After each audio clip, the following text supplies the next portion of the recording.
Assalamualaikum warahmatullahi wabarakatuh. Alhamdulillah wassalatu wassalamu ala rasulillah.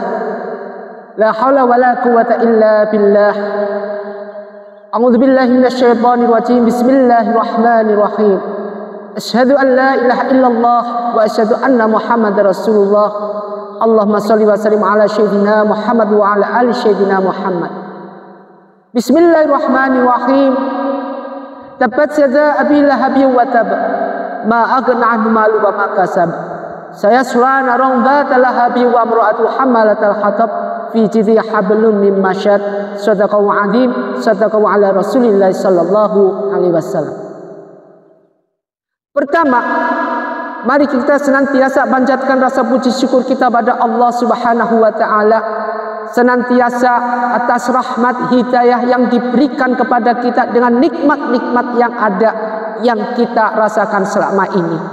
Kemarin kita sudah bahas yaitu tentang nikmat fitriyah dan nikmat ikhtiariyah. Hari ini kita lanjutkan dengan part yang kedua, nikmat alamah, nikmat diniyah dan nikmat ukhrawiyah. Salawat dan salam mari kita haturkan pada junjungan kita Nabi Muhammadin sallallahu alaihi wasallam. Mudah-mudahan apa yang kita lakukan dengan berzikir, dengan bersolat kepada baginda Rasulullah sallallahu alaihi wasallam senantiasa memberikan kita suatu signifikan sendiri sehingga nanti kita dijadikan sebagai umat baginda Rasulullah sallallahu alaihi wasallam yang benar-benar umatnya, yang nanti di Telaga Kautsar kita juga diakui sebagai umat baginda Rasulullah sallallahu alaihi wasallam. Amin ya rabbal alamin. Ma'asyiral muslimin muslimat jamaah pencerahan bimbingan amalan yang Ustaz Takdimi. Kemarin kita sudah bahas yaitu tentang nikmat fitriyah, di mana organ-organ tubuh yang sudah kita punya selalu bersyukur pada Allah Subhanahu wa taala.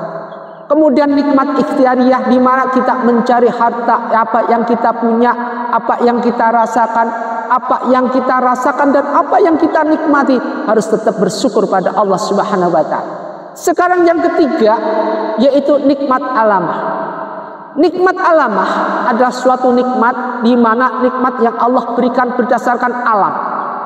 Kita lihat air, kita lihat pohonan, api, tumbuhan, pegunungan.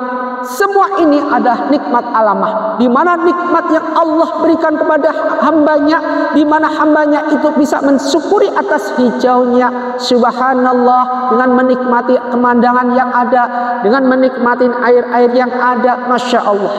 Andai kata kita melihat segala sesuatu ketika melihat air, hati kita sejuk sebagaimana Telaga Kautsar yang nanti setelah yaumul hisab kita lewati. Mudah-mudahan kita nanti bisa merasakan apa yang dinamakan Telaga Kautsar dan bisa meminumnya sehingga kita tidak merasa haus selamanya. Sebagai umat baginda Rasulullah SAW patut perlu bangga dan perlu kita telusuri apa yang kita kaji, apa yang kita rasakan atas syafaat dari baginda Rasulullah SAW. Sekarang ini adalah suatu nikmat alamah, di mana apa yang kita rasakan seperti ini, pemandangan yang begitu indah dan benar-benar alami, yang benar-benar asli diciptakan oleh Allah Subhanahu wa taala, bukan dramatisasi lagi, bukan hal-hal yang itu dibuat-buat, tetapi Allah memang bikin semuanya itu murni atas keesaan Allah, atas sifat-sifat Allah dengan asmaul husnanya. Subhanallah, alhamdulillah, wa la ilaha illallah, wallahu akbar. Benar-benar maha suci Allah yang telah menciptakan segalanya apa yang ada di dunia ini. Kalau kita bisa mensyukuri nikmat Allah seperti ini, inna azabillah sadid, tidak ada tertimpa pada kita. Inna sesungguhnya azab Allah itu sangat pedih dengan menghancurkan alam semesta yang ada, di mana air laut dinaikkan dengan adanya tsunami, di mana pegunungan air, lava yang di dalam tanah dikeluarkan dengan gunung berapi yang membuat semua memporak-pandakan semuanya.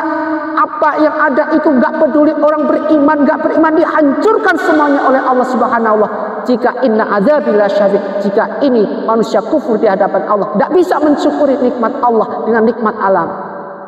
Allah bisa menghancurkan semuanya. Allah bisa menghancurkan dengan seketik, dengan kun fayakunnya, hancur semuanya. Tetapi Allah bisa balikkan. Andai kata hamba itu hamba beriman, maka Allah akan berikan tawakallah, yaitu hamba-hamba Allah yang bisa menikmati dan bisa mensyukuri daripada apa yang Allah berikan. Belajarlah bersyukur dengan nikmat-nikmat alamah yang ada sekarang ini. Api, jika tidak ada api bagaimana? Air, jika kita kekurangan air bagaimana? Allah ya karim anzil alaina minas sama'i ma'an midrar. Jika air hujan diturunkan kemudian menumbuhkan segala sesuatu yang bisa membuat kita seger, bisa membuat penglihatan kita, hati kita, pemandangan dalam hati kita menjadi beriman kepada Allah Subhanahu wa taala. Ini hal yang benar-benar perlu kita pelajari, kemudian kita jadikan satu dengan pelajaran-pelajaran yang ada di dalam fikih maupun Al-Qur'anul Karim. Ma'asyiral muslimin muslimat rahimatullah. Belajarlah dengan ilmu-ilmu apa yang Allah berikan kepada kita. Tidak pernah ada bosan-bosannya di dalam kita mempelajari ilmu Allah, karena apa? Nikmat alamah tidak pernah terlepas. Apa yang kita pelajari dalam Al-Quran tidak pernah lepas dengan ilmu pelajaran yang alam seperti ini. Makanya kalau belajar Al-Quran, jangan belajar Al-Quran di dalamnya aja. Kita pelajari dengan di luar seperti ini. Dengan apa? Menikmati nikmat alamah. Insya Allah, la in syakartum la azidannakum. Nikmat Allah tidak pernah ada putusnya. Akan ditambah-tambah lagi nikmat. Sehingga hamba Allah yang beriman akan senantiasa menambah iman. Al-imanu atu'minu billahi, benar-benar billahi wal malaikatihi, itu benar-benar utuh pada Allah Subhanahu wa taala. Innas sholata tanha 'anil fahsya wal munkar.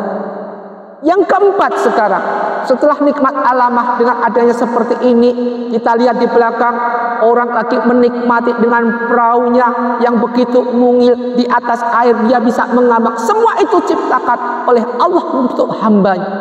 Hanya hamba yang beriman yang patut mensyukuri hal seperti ini. Nikmat yang keempat adalah nikmat diniyah, di mana nikmat diniyah ini berhubungan dengan agama yang kita anut. Jangan sampai kita innas sholati wa nusuki wa mahyaya wa mamati lillahi rabbil alamin ya hilang. Jangan sampai sholat kita yang merupakan bisa menegakkan segala sesuatu yang harus kita tegakkan dan merupakan suatu jalan kita untuk dekat dengan Allah Subhanahu wa taala itu hancur, hanya digemerlapkan dengan indahnya duniawi, hanya dihancurkan dengan kemaksiatan manusiawi yang ada. Maka dari itu, keindahan-keindahan yang diciptakan mereka orang Yahudi intinya adalah menghancurkan orang Islam. Jangan sampai terbebani pada generasi atau anak cucu kita. Kita cetak anak-anak kita untuk didik dengan agama, iman yang kuat, diniyah yang kuat, sehingga nikmat diniyah ini tertanamkan dalam pada pondasi pada anak kita.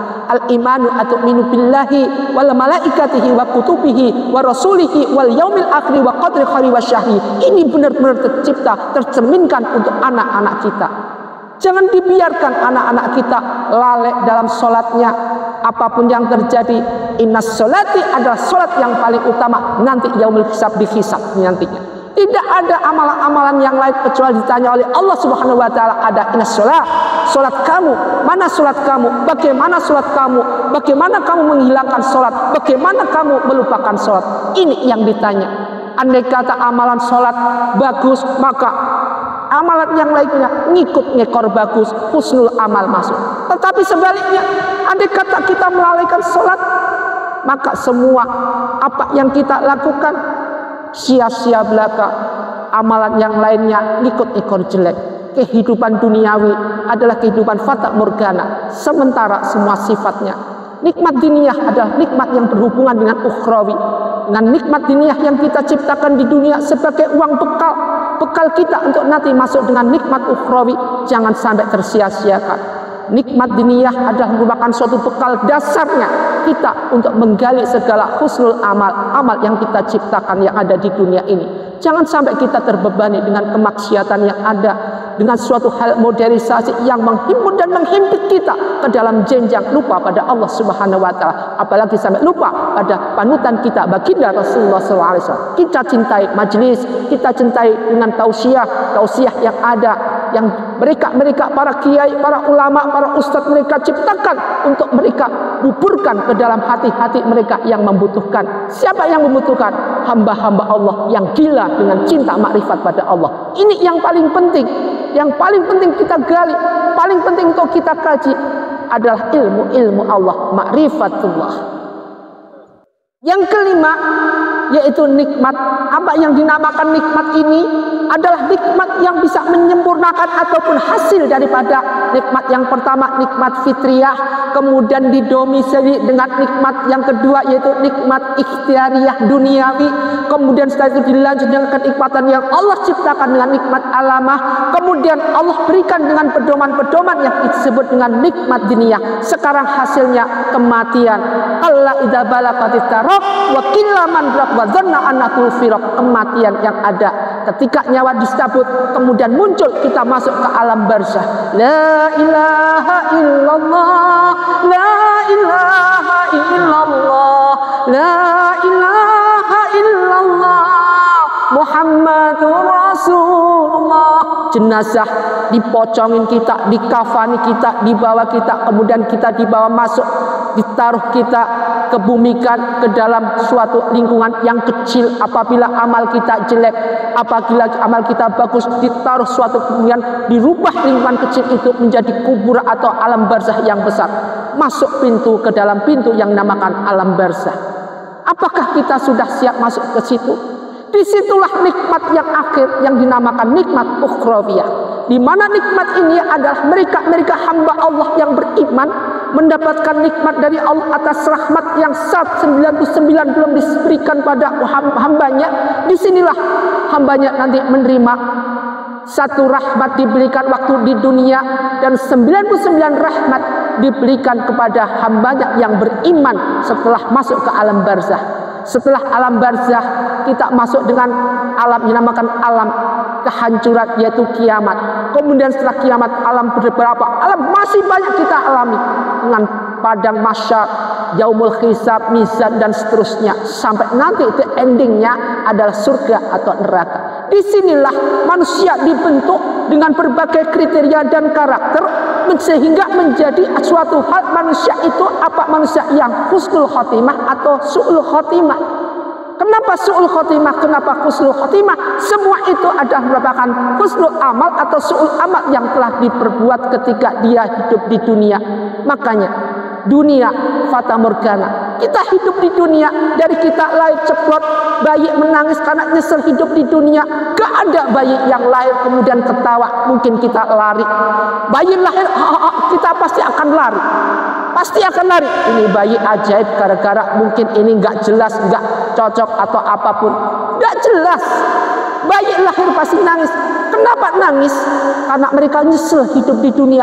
Dunia ini tempatnya ujian. Dunia ini tempatnya kita dikarantina dengan berbagai ujian, dengan berbagai suatu hal yang itu kadang-kadang menyudutkan kita.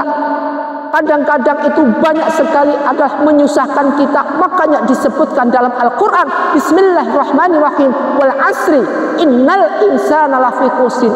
Wal asri, demi waktu, demi zaman, demi segala hal, segala sesuatu.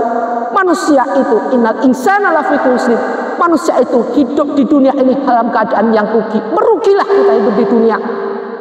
Tetapi di situ disebutkan semua manusia hidup di dunia dalam keadaan rugi illal ladzina amanu wa amilus solihati wa tawassaw bil haqqi wa tawassaw bis sabr, kecuali orang beriman. Dan hal-hal seperti ini yang benar-benar bisa menjadi fondasi. Ladzina amanu, orang beriman, wa amilus solihati, dan orang beramal soleh, wa tawassaw bil haqqi wa tawassaw bis sabr, dan orang selalu sabar. Maka disebutkan dalam Al-Quran, innallaha ma'asyabirin, sungguhnya Allah itu bersama dengan orang sabar. Antum sabar, kita di mana sabar? Kalau kita marah, kita cepat kena stroke, darah tinggi. Ya apa enggak? Ibu-ibu, bapak-bapak, jangan sering marah-marah. Jamaahnya ada, jangan sering antum marah-marah. Antum kena stroke, tahu rasa. Dunia dihancurkan atau antum mengalami bangkrut, dipikir sampai sepaneng stroke kita. Yang rugi siapa? Santai. Kita kembalikan, semeleh, sabar bersama Allah. Innallaha ma'as. Harta itu adalah titipan. Ketika Allah ambil harta kita, kita pasrah. Jangan sampai segala sesuatu yang sifatnya dunia bisa menghancurkan kita semuanya, sehingga kita lupa pada akhirat, lupa dengan nikmat ukhrawi ini. Ma'asyiral muslimin muslimat rahimatullah. Marilah kita menjadi hamba Allah yang senantiasa bisa mensyukuri 5 nikmat ini. Nikmat fitriyah, iya. Nikmat ikhtiariyah, dapat. Nikmat alamah, kita bisa mensyukuri dengan subhanallah. Nikmat diniyah, kita senantiasa tidak lupa meninggalkan sholat tahajud, sholat sunnah, bahkan sholat-sholat yang wajib pun. Yang kelima, nikmat ukhrawiyah ini nanti yang kita harapkan, ini kita belum, semoga kita mendapatkan nikmat ukhrawiyah ini dengan secara utuh dari Allah Subhanahu wa taala. Ma'asyiral muslimin muslimat rahimatullah, mudah-mudahan apa yang kita kaji hari ini bermanfaat buat kita semua dan senantiasa kita jadikan sebagai hamba Allah yang mati dalam keadaan husnul khotimah. Ya Rabbi bil Mustafa barik maqam sitana waghfir lana ma madha ya wasi'al karami wal habibul ladzi turja safa'atuhu likulli hawli ilal ahwalil muqtakhimi. Ya Rabbi bil Mustafa barik maqam sitana waghfir lana ma madha ya wasi'al karami. Semoga bermanfaat. Wassalamualaikum warahmatullahi wabarakatuh.